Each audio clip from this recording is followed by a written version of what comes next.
The other thing that I think as an agent investor that you have to know is you got to understand your financing options.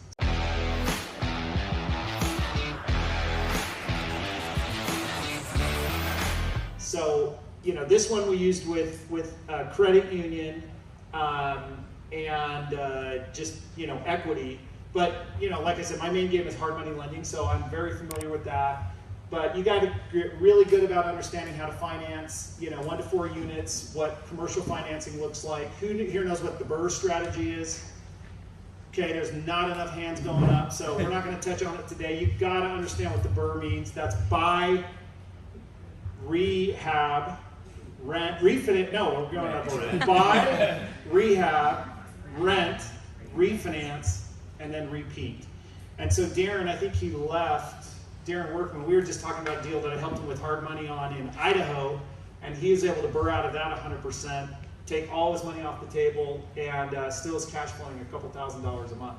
Commercial financing, rate and term. Who's my other lenders? We got Cole and Sheldon, and Lauren, of course, and then so yeah, talk to these guys about how to properly structure so you can rate and term, burr out of deals, cash out, DSCR loans, non-QM loans. So I like to talk about this one because it's another example of like taking action. This is the gift that keeps on giving. This one didn't necessarily need to have my license or not with this one, but I bought this apartment back in 2015 for $760,000.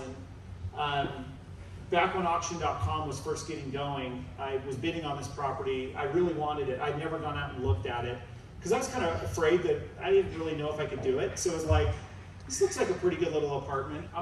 So I was bidding on it as I'm getting on 515, going to my office, and I won the bid. And I was so excited that they said, okay, now you got to send your earnest money. And I just looked at the contract really quick. I wired them $5,000 the next day. They called me and they're like, oh, sometimes this happens, but you left a 0 off your wire. It's $50,000. And I'm like, crap, I'm not willing to lose $50,000 non-refundable. You know, $5,000, I'm like, oh, whatever, we'll figure it out if it doesn't work out. So I had to hustle in 30 days to get a private loan from one of my investors. So we ended up buying it for $760,000. The reason I called it gift that keeps on giving is we bought it for $760,000 in 2016.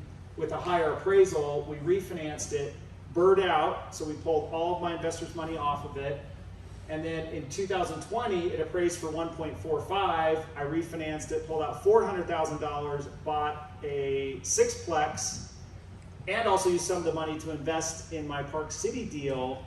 And that sixplex that we bought was just a referral from another agent. So networking with other agents. So that's why I call it the gift that keeps on giving, because I have no money out of pocket as of 2016 on this one.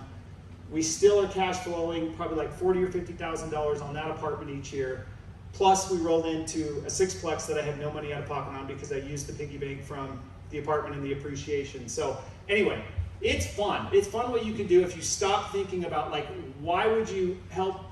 Well, obviously you'd help your client get it, but why not you just do the deal, right? Like, if you're looking and you're good at finding deals for other people, why don't you just do them yourself? You know, that's kind of my thinking is like, just if you're gonna have your license and you're gonna just spend all that time looking for deals for other people, why not just do them yourself?